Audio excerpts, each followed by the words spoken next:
গোলামিতে কোনো ডিজিটাল শব্দ নেই। সম্মানিত উপস্থিতি, আমার দিকে তাকান। ওই নামাজিটা যেটা সবার পরে মসজিদে আমি জিকির নিয়ে কিন্তু আলোচনা করছি, আমার জিকিরের অংশ কিন্তু এটা, বুঝতেছেন তো আপনারা? আলোচনার অংশ এটা আপনাদের জানা খুব জরুরি। যখন ইমাম সাহেব খুতবা দেওয়ার জন্য মিম্বরে দাঁড়িয়ে যায়, রাস্তা মসজিদের গেটে দাঁড়িয়ে যে ফেরেশতারা 1 2 3 4 করে রোল নাম্বার অনুযায়ী মুসল্লিদের লিস্ট করে, যখনই ইমাম সাহেব যখন খুতবা দেওয়ার জন্য দাঁড়িয়ে যায়, তখন কিন্তু তার এই নোটবুকটাকে সে বন্ধ করে ইমাম সাহেবের খুতবা শোনার জন্য ওই ফেরেশতারা পর্যন্ত দাঁড়িয়ে যায়। আওয়াজ করে বলেন সুবহানাল্লাহ। কিন্তু আমরা এতটাই হতভাগা, আমাদের এতটাই গেঠাও, আমরা ওই সময় মসজিদে উপস্থিত হয়েছি, আজকে যে ফেরেশতাদের নোটবুকে উসিলা হিসাবে যেটা হাসর দিন কাজে লাগবে, সেটা কিন্তু আপনার আমলনামায় আসেনি। আপনি কিন্তু আজকের মুসল্লি হিসাবে যে হাজিরা খাতা, সেটাতে কিন্তু আপনি আসতে পারেননি। তাহলে এটা কি কপাল পড়লো না? জিকির কিভাবে করবেন আমি একটু ট্রেনিং দিয়ে যাচ্ছি আপনাদেরকে। বন্ধুরে আমার, হাদিস শরীফের মধ্যে এসেছে, আপনারা আমার প্রাণের নবী জানিয়ে দিয়েছেন, জুমার দিনে তোমরা সবার আগে গোসল করবা, অন্য সপ্তাহে সব দিনের চাইতে উত্তম রূপে। সপ্তাহে 6 দিন যেমনি গোসল করো এমনি নয়, আজকে জুমার দিন, কারণ ঈদুল ফিতর, ঈদুল আযহা, রোজার ঈদ, কুরবানির দিনের চাইতে জামি হলো জুমার দিন। বলবনি কেমনে দামি ওইটা? আল্লাহ রাসূল বলতেছে, সালাতুল খামস ওয়াল জুমআতু ইলাল জুমআ ওয়া রমাদানু ইলা রমাদান মুকাফফিরাতুল লিমা বাইনাহুন্না ইযা তুনিবাতিল কাবাইর। আল্লাহ রাসূল বলেছে, 5 ওয়াক্ত নামাজ যদি পড়তে পারো, 5 ওয়াক্ত নামাজের মধ্যে যে গ্যাপ আছে, গ্যাপের গুনার কাফফারা হয়ে যাবে। ফজর থেকে জোহরের গ্যাপ, তুমি জোহর পড়লাই, গুনার কাফফারা হয়ে গেল। তবে কবিরা নয়, সগীরা গুনাহ। আমার নবী বলেছেন, আল জুমাতু ইলাল জুমআ, এক জুমা থেকে আরেকটা জুমার মাঝখানে একটি সপ্তাহের গ্যাপ। তুমি যদি এই জুমাটা পরিপূর্ণভাবে যদি পড়তে পারো, আরেকটা জুমা যদি এই পরে আগামী জুমাটাও পরিপূর্ণ পড়তে পারো, মাঝখানে একটি সপ্তাহের গুনার কাফফারা হয়ে যাবে, যদি তুমি দুটোটা জুমা সঠিক নিয়মে আদায় করতে পারো। অসুস্থ হয়ে গেছে, আমার কাছে মনে হয় ওয়াজ করতেছি আমি, আর ক্লান্ত হয়ে পড়তেছেন আপনারা। এটা কি হইল? ক্লান্ত হলে চলবে, মাত্র একটি রাত্র, কিছু অংশ, তারপরে তো আমরা আবার আগের জায়গায় চলে যাবো, তাই না? একটু সময় আমি ছেড়ে দিব। আমার যে বাকি আলোচনাগুলো বলেছি ছোট ছোট করে একবারে কোট করে নিয়ে এসেছি। আমার দিকে দেখেন, আল্লাহ রাসূল বলেছেন, রমাদান ইলা রমাদান, এক রমজান থেকে আরেক রমজানের মাঝখানে 300 দিনের পার্থক্য। কতদিন? 300 দিনের একটা ডিসটেন্স। আল্লাহ রাসূল বলেছেন, তুমি এই বছরের রোজা এবং এর পরের বছরের রোজা যদি ঠিক মতো আদায় করতে পারো, তাহলে তোমার মাঝখানে একটি বছরের গুনার কাফফারা হয়ে যাবে। সুবহানাল্লাহ। তবে শর্ত হলো কবিরা গুনাহ থেকে বেঁচে থাকতে হবে। বুঝে আসছে? তাহলে এটা জুমার দিনটা সব দিনের চেয়ে দামি, সবচেয়ে উত্তম রূপে গোসল করবেন। আজকের থেকে ডিজিটাল শার্ট, আরেকটা কথা বলে দেই, আমাদের এলাকার ছেলেরা জিন্স প্যান্ট পরে না, এটা টোটাল হারাম। চাইলে দলিল দিতে পারবো, সব দলিল মোবাইলে আছে। আমি আপনাদেরকে আজকে বলি, নারীর পর্দা, নারীদের ফরজ হলো মাথা থেকে পা পর্যন্ত ঢেকে রাখা, আর পুরুষের পর্দা ফরজ হলো নাভি বরাবর অথবা নাভির উপর থেকে টাকনুর উপর পর্যন্ত ঢেকে রাখা, এটা ফরজ। আপনি হাজার চেষ্টা করলেও কিন্তু জিন্স প্যান্ট নাভির নিচেই থাকে, ওঠে না। আমি ওই দিকে যাচ্ছি না, অনেক লম্বা, আপনারা অনলাইন থেকে কালেক্ট করবেন। শুধু পোশাক নিয়ে কি আলোচনা কোরআন হাদিসে আসছে। আর আজকে বলে দেই, একবারে টকটকে লাল জামাকে পরবেন না। আল্লাহ রাসূলকে যখন এক জনৈক ব্যক্তি একটা সালাম দিলেন, নবী সালামের জবাব দিলেন না।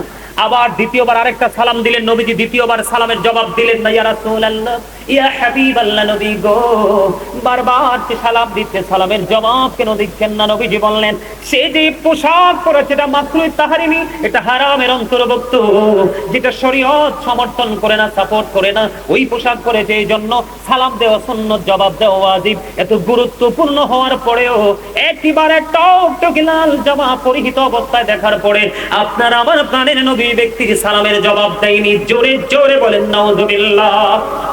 আমার দিকে তাকান, যেহেতু প্রসঙ্গটা আসছে, পরে আমি দুটো হাদিস আপনাদেরকে শোনাবো। আমার দিকে তাকান। আল্লাহ রাসূল মসজিদে অবস্থান করতেছে, হঠাৎ করে একটা ব্যক্তি এসে উযু করে নামাজের নিয়ত বাঁধলেন। আমার দিকে তাকান, নামাজের নিয়ত বেঁধে ফেললেন। নবীজি তাকায়া দেখলেন তার পোশাকটা টাকনুর নিচে। নবীজি বললেন, তুমি উযু করে আসো, তার মানে নামাজ ভাঙতে হবে। তিনি নামাজ ভেঙে উযু করতে গেলেন, উযু করে আসলেন, কিন্তু টাকনুর নিচের পোশাকটা এখনো উপরে উঠায় না। আবার এসে তিনি বন্ধ নামাজের নিয়ত বাঁধলেন। আমার নবীজি আবার বললেন, তুমি উযু করে আসো। তিনি দ্বিতীয়বার আবার অজু করতে গেলেন। তৃতীয়বার আবার যখন আমার নবী তাকে বললেন তুমি অজু করে যাও, অজু করে আসো, আরেকজন নবীকে প্রশ্ন করলেন, ইয়া রাসূলুল্লাহ, ইয়া হাবিবাল্লাহ, নবী গো বারবার কেন বলছেন গো তাকে অজু করার জন্য? আমার নবী বলেছেন কিয়ামত পর্যন্ত সে নামাজ পড়তে পারবে, নামাজ জিকির করতে পারবে, জিকির আল্লাহ পর্যন্ত পৌঁছাবে না। কারণ আল্লাহ পবিত্র কালামে হাকিমের মধ্যে বলেছে, আবেশা ভুল হলে বলবেন, ইয়া বানি আদম কদ আনজালনা আলাইকুম লিবাসান ইউওয়ারি সাওআতিকুম ওয়ারিশান ওয়া লিবাসুত তাকওয়া যালিকা খায়র। জোরে জোরে বলেন আল্লাহু আকবার। আসেনি রে?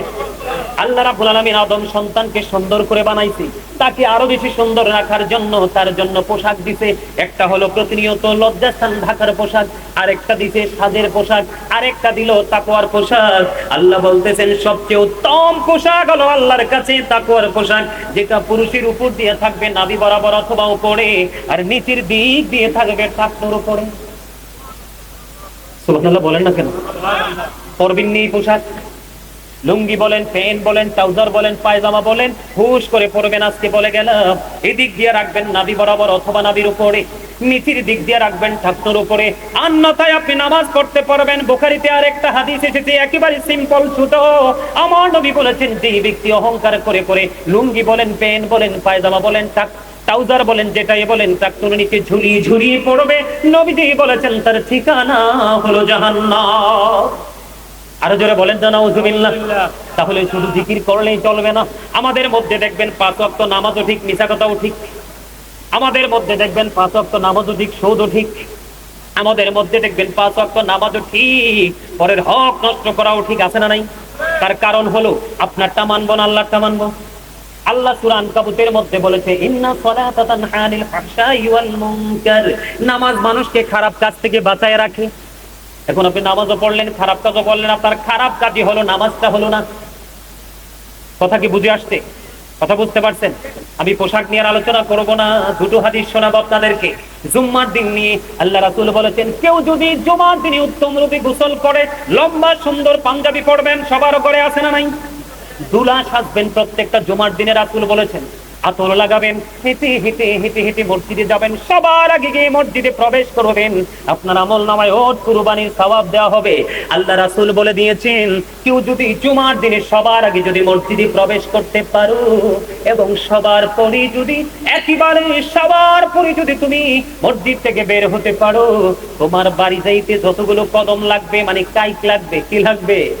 তোমার বাড়ি যাইতে যতগুলো কাইক লাগবে, কদম লাগবে, প্রত্যেকটা কদমের বিনিময় তোমার আমল নামায় 1 বছরের নফল ইবাদতের সওয়াব দেওয়া হবে। বুঝছেন? তার মানে যার বাড়ি যত দূরে সে তত বেশি নিয়ামতের। এটা হলো জুম্মার দিন। কোন দিন? আর এমনি সচরাচর যে আমরা নামাজ পড়ি সেই নামাজের ফজিলত, সেটাও কিন্তু জিকির বলেছিলাম, মনে আসেনি? নামাজও কি, হজও কি, কাউকে ভালো কাজের জন্য ডাকাও কি, কাউকে খারাপ কাজ থেকে বারণ করাও কি, সুবহানাল্লাহ বলা কি? আমার কথা বলেন না কেন? বুঝতে করতে হবে তো, নাহলে বাদ দিলে ভুলে যাবেন আবার। সুবহানাল্লাহ বলা কি, আলহামদুলিল্লাহ বলা কি, লা ইলাহা বলা কি, আল্লাহু আকবার বলা কি? তাহলে জিকির সম্পর্কে পরিপূর্ণ ছোট্ট একটা বিষয় পাইলেন তো? কথা বলে না? এবার আসেন বন্ধু, নরমাল আমরা 5 ওয়াক্ত নামাজ পড়ি। আমার নবী শীতের দিনে বের হলেন, হাদিসের রাবি হলেন হযরতে আবু যর রাদিয়াল্লাহু তাআলা আনহু। আমার নবীজি শীতের দিনে বের হলো। শীতের দিনে দেখেন না না গাছের পাতা ধরে কি ধরে না? কথা কয় না, দেখি ধরিয়া ধরি কালা না? আর যেটা আসতে যেটা ধরার পরে যেটা বের হয় এটা কি সুন্দর না? এটার মধ্যে কোনো কলঙ্ক থাকেনি, বাতাসটাও তো মিষ্টি থাকে, থাকে না? কেন বললাম? এটা কিন্তু হাদিস শরীফের কথা, আমার বানানো না। আমি কিন্তু, আপনারা আমার অনলাইনে আলোচনা শোনেন কিনা জানি না, আপনারা আমার অনলাইনে আলোচনা শুনলে দেখবেন একটা কথা আমি অপ্রাসঙ্গিক অগ্রহণযোগ্য বলি না। কারণ অনেক কষ্ট, অনেক পরিশ্রম, অনেক স্ট্রাগল করে, অনেক প্রতিকূলতা মোকাবেলা করে আজকে আল্লাহ আমাকে এই জায়গা নিয়ে এসেছে। সেটা গোটা পৃথিবীর কাছে একটা স্থান আমার হয়ে গেছে। এটা আপনাদের দোয়া এবং ভালোবাসাই হয়েছে, আলহামদুলিল্লাহ বলেন। এই জন্য আমি কখনোই স্টেজে বসতে, এটা অত্যন্ত পবিত্র একটা জায়গা, চারপাশে রহমতের ফেরেশতারা আজকে বেষ্টনী দিয়ে রেখেছে, বড় নিয়ামতের একটা জায়গা। আমি নিজে থেকে কিচ্ছু বলি না, যেটুকু জেনেছি সেটুকু বলার চেষ্টা করি। আমার নবীজি যখন বের হলো শীতের দিনে, বের হওয়ার পরে তিনি দেখলেন গাছের পাতাগুলো বিরামহীন ভাবে ঝরছে। হাদিস শরীফের মধ্যে এসছে আমার নবী যখন গাছের পাতা ঝরতে যখন দেখলেন, গাছের পাতা ঝরতে দেখে আমার নবী সঙ্গে সঙ্গে হাদিস শরীফের মধ্যে এসে যে গাছের ডাল ধরলেন। দেখবেন পাতা ঝরতে থাকলে একটু ধরলে লাড়া দিলে তার উপরে বড়ই বলেন, আম বলেন, যে কোনো ফাঁকা ফল বলেন, ঠিক কিনা বলেন, গাছে কিন্তু রাখা সম্ভব হয় না। আমার নবী কি করলেন, গাছের ঢাল ধরলেন, ধরার পরে ডাক দিলেন, হে আবু জর। আবু জর উত্তর দিলেন, লাব্বাইকা ইয়া রাসূলুল্লাহ। আবু জর হাজির হয়ে গেলেন। আমার নবী বললেন, রে আবু জর, তুমি চাইয়া দেখো, শীতের দিনের কারণে শুষ্ক হয়ে গাছের পাতাগুলো যেমনি ঝরে ঝরে পড়ছে, ঠিক আল্লাহর বান্দাগুলো, আমি নবীর উম্মতগুলো যখন নামাজ নামক জিকিরের মাধ্যমে যখন আল্লাহ রাব্বুল আলামিনের কুদরতি কদমে যখন কপালটা লাগাইয়া সিজদা দিবে রে, সিজদাটা দিতে দেরি ওই শীতের দিনের গাছের পাতার মতো তার জীবনের সবগুলো গুনাহ ঝরে পড়ে যাবে। ও মা গো, আমি বুঝাইতে বুঝাইতে একবারে টায়ার্ড হয়ে যাইতেছি, আপনারা রিল্যাক্সে বসে সুবহানাল্লাহটা কর না। আমি না একটু আগে বললাম সুবহানাল্লাহটা জান্নাতের মেহমানদের খাবার। এই মেয়ে আমার দিকে তাকান, আপনারা তো আমার বেজালে ফালান, আবার এই জিকিরের পাল্টা আবার রিপিট করতে হবে। এখন আমি ওই আমার বিষয়ে চলে যেতে চাইছিলাম। একটু বলি, প্রতিদিন মানুষ যেমন ডাবল, খাবারও লাগে ডাবল। কি পৃথিবীর খাবার কিন্তু যে কোনো জায়গায় গেলে পাওয়া যায়, দেখবেন এক গ্লাস পানি অথবা নর্মাল 2টা বিস্কিটও দেয়, এটা দেহের খাবার। কিন্তু রুহের খাবারটা যে কোনো জায়গায় পাওয়া যায় না, রুহানিয়াতের মানুষ ছাড়া। আজকের এই জায়গাটা হলো রুহানিয়াতের বাজার করা। আপনারা জানেন এটা একটা শপিং সেন্টার। আজকের এই জায়গাটা পৃথিবীর কোনো শপিং না, আখিরাতের শপিং করার জায়গা হলো এটা। সুবহানাল্লাহ বলেন না? ব্রেইনে সেট আপ দিবেন, একটু পর থেকে এটাকে আমল করার চেষ্টা করবেন, তাহলে এই ধন্য দেহেরটাও মিলে গেল, রুহেরটাও মিলে গেল। তাহলে জিকিরে লাভ না লস? আরো জোরে করবো, আমরা জিকির করবো তো। জিকির কিন্তু কোরআন শরীফ একটা আনলে ভালো আছিল আর কি, একটা ব্যবস্থা করতে পারবা নি কোরআন শরীফ? মনু মোবাইলে হইবে না, একবারে জেনুইন কোরআন শরীফ একটা নিয়ে আসো তো। যাও, এলাকার কে আসো, বাড়িতে একটা ঘর থেকে একটা নর্মাল কোরআন শরীফ নিয়ে আসো। যাও, মক্তব থেকে হোক, কারো ঘর থেকে হোক, একটা কোরআন শরীফ আমার জন্য নিয়ে আসো। আমার মোবাইলে তো আছে কোরআন শরীফ, কিন্তু এনতে তো তেলাওয়াত করবো না, বেনিফিট নাই তো। হেনতে কইলে লাভ হইতো না, হেনতে কইলে লাভ হইতো। সুবহানাল্লাহ বলেন? আচ্ছা, এখন আমি আপনাদেরকে বলি, আমি কিন্তু একটা আয়াত নিয়েছি পবিত্র কালামে হাকিমের 29 পারা মনে হয় সম্ভবত, একবারে লাস্ট থেকে। ইয়া আইয়ুহাল্লাযীনা আমানু ও আনফুসাকুম ওয়া আহলিকুম নারা। আল্লাহ বলেছেন, O believers, save yourself and your families from the fire. আল্লাহ রাব্বুল আলামিন ঈমানদারদেরকে ডেকে বলেছেন, তোমরা জাহান্নাম থেকে, তুমি জাহান্নাম থেকে বাঁচো এবং তোমার পরিবারকেও বাঁচাও। ওমা আল্লাহ গো, সুবহানাল্লাহকে তো দ্বন্দ্ব শুরু হইতে কিল্লা, এতক্ষণ তো ভালাই আছিলেন সবাই।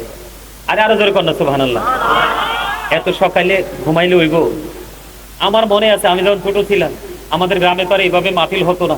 ওই ফিরাতুলে মাহফিল হইতো, আমাদের পাহাড়পুর মসজিদ মাঠে মাহফিল হইতো, ওই আনন্দ করে মাহফিল হইতো। বিকাল বেলায় তো হাইটে টাইটে গেতাম, মাহফিলে দেখতে যে বসে থাকতাম, গজল গাইতাম। এই যে মানসিকতাটা এখন কোথায় গেল ছেলেদের? একবারে চলে গেছে। মোবাইল ধ্বংস করে দিয়েছে আমাদের, একেবারে আমাদেরকে ধ্বংস করে দিয়েছে মোবাইল। আপনারা জানেন না, ইহুদি নাসারারা তাদের সন্তানকে জেনুইন শিক্ষা দিচ্ছে, আর আমাদের সন্তানদের হাতে তুলে দিচ্ছে ফেক শিক্ষা। বুঝেন না? না ভুল বললাম? আল্লাহ রাব্বুল আলামিন পবিত্র কালামে হাকিমে বলতেছে, ইন্নাল কাফিরিনা কানু লাকুম আদুওয়াম মুবিনা। আল্লাহ বলতেছেন, the heretics are the eternal enemy of the believers. ঈমানদারদের প্রকাশ্য শত্রু হলো বেঈমান কাফিরেরা। আমার কথার দিকে মন নাই। আচ্ছা, হাতের কোরআন শরীফটা আনতে কইছি, বাদর নিরে তুই বাদর। এই দুটোটারে ছোট থাকতে আমি পড়াই গেছিলাম, খুব আদর করে বাবুলটা কাটছিলে, বাদন রাখি দুটো থাকে। তো আর যেটা বলতে চাইছিলাম, খেয়াল করছেন? আল্লাহ বলতেছে, বেঈমান কাফেরেরা ঈমানদারদের প্রকাশ্য শত্রু, দুশমন। এখন আমাদের সন্তানরা কিন্তু দুশমনদের সাথে কি হয়ে গেছে? মিলেমিশে একাকার হয়ে গেছে। আমাদের মধ্যে কি সেই কোনো ধরনের ফিলিংস আছে? আছে? নেই। কেন নাই? কারণ আমরা আমাদের দায়িত্ব থেকে সরে যেতে চাই। কিন্তু আপনি যদি সরে যেতে চান, কিন্তু আল্লাহ আপনাকে ছাড়বে না। আমার দিকে তাকান, এদিকে তাকান, সবাইকে বলছি আমার দিকে তাকান। বাবা হয়েছেন, শুধু বাবা হয়ে নাচলে চলবে না। আল্লাহ রাসূল বলেছেন, আদিবু আওলাদাকুম আলা সালাতি খিসালিন হুব্বি নবিকুম ওয়া হুব্বি আহলি বাইতিহি ওয়া আলা কিরাআতিল কুরআন। আল্লাহ রাসূল বলেছেন তোমরা তোমাদের সন্তানদেরকে তিনটি বিষয় শিক্ষা দাও। একটা হলো হুব্বি নবীকুম, নবীর মহব্বত, teach the love of the prophet. দুই নাম্বার হচ্ছে হুব্বি আহলে বাইতিহি, নবীর পরিবারের ভালোবাসা শিখাও, টিচ ফ্যামিলি লাভ। তারপরে বলেছেন কোরআন তেলাওয়াত শিখাও, learn to recite the holy Quran. তোমরা তোমাদের সন্তানদেরকে কোরআন তেলাওয়াত শিখাও। আজকে কি আমাদের সেই শিক্ষা আছে? এই যে আমার নানা কইতেছে ফেসবুক আছে। আপনি দেখেন আপনার সন্তানকে আগে নবীর প্রেম শিখাতে হবে, তারপরে শিখাতে হবে নবীর পরিবারের ভালোবাসা, কারণ নবী এবং নবীর পরিবারের ভালোবাসা দুটোই আমাদের জন্য ফরজ। যাবেন কোথায়? বাঁচার কোনো রাস্তা নাই। আমি যতটুকু জানি আজকের মাহফিলটা আপনাদের মসজিদের উদ্যোগে হয়েছে না? কথা কয় না। বাবুল কাকাটা খুব ঐতিহাসিক।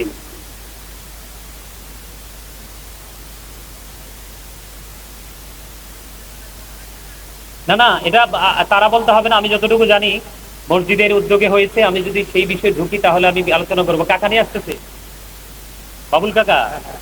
কাকা একটু কুইকলি আসেন। না না না, বাবুল কাকাই, বাবুল কাকা, বাবুল কাকাই।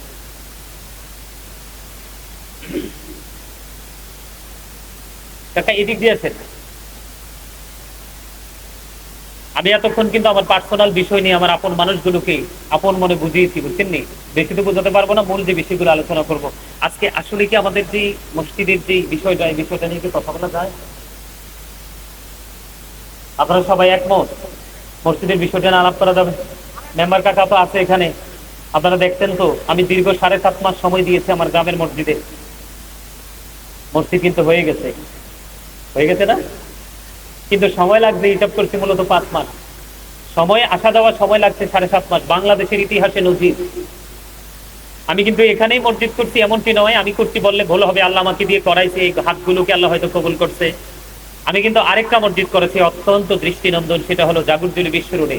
আপনার যদি কখনো যাওয়া হয় বিশ্ব রোড থেকে বাংলা বাজারের দিকে যাইতে একটু সামনে গেলে দেখবেন হাতের বাম দিকে 2 রাস্তার মোড়ে একটা মসজিদ হয়েছে, ঢুকলে চোখ শীতল হয়ে যাবে। মাত্র 1 বছর সময় নিয়ে মসজিদটা করেছে ওখানে। আমার জীবনে আল্লাহ আমাকে দিয়ে অনেক কিছু করাইছে, আরো কিছু করার প্রত্যাশা করছি। তো আপনারা যারা আছেন এই গ্রামের মহল্লার এবং দূর থেকে যারা মেহমান আসছেন, আপনারা কি চান আমি একটু মসজিদ নিয়ে কথা বলি? ওই যে বলেছি save yourself and your family from the fire. আমিও বাঁচবো, আমার পরিবারকেও বাঁচাবো, আপনিও বাঁচবেন, আপনার পরিবারকেও বাঁচাবেন। বাঁচাতে হলে কিন্তু আপনার ঈমান আমল সবই লাগবে। কথা বলে না? কেননা আপনার ঈমানের ফয়সালা তো হবে কবরে, আপনার আমলের ফয়সালা হবে মিজানে। কথা কয় না? তা আপনার কি একটা ছাড়া আরেকটা চলবে? কোরআন শরীফটা খুব মহব্বত করে আনাইছি, কাছে জানেননি। আপনারা হয়তো মনে মনে ভাবতে পারেন যে হুজুর এই আয়াতটা আসলে ঠিকঠাক বললো কিনা, এই জন্য আমি এটা কাছে এনেছি আপনাদের কাছে সূত্রটা তৈরি করার জন্য। আল্লাহ রাব্বুল আলামিন পবিত্র, কাকা বসে, কাকা বসে, কাকার কাছে আর দাও এদিকে। আল্লাহ রাব্বুল আলামিন কি বলতেছে দেখেন, বিসমিল্লাহির রহমানির রহিম।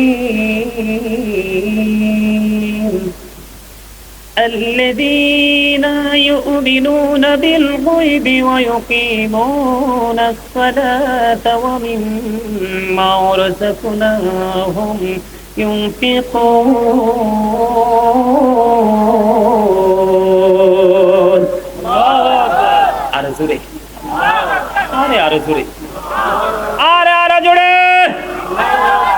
জিকির না, জিকিরেতে মৌলা রাজি দিল হবে রোশন, জিকিরেতে মৌলা রাজি দিল হবে রোশন।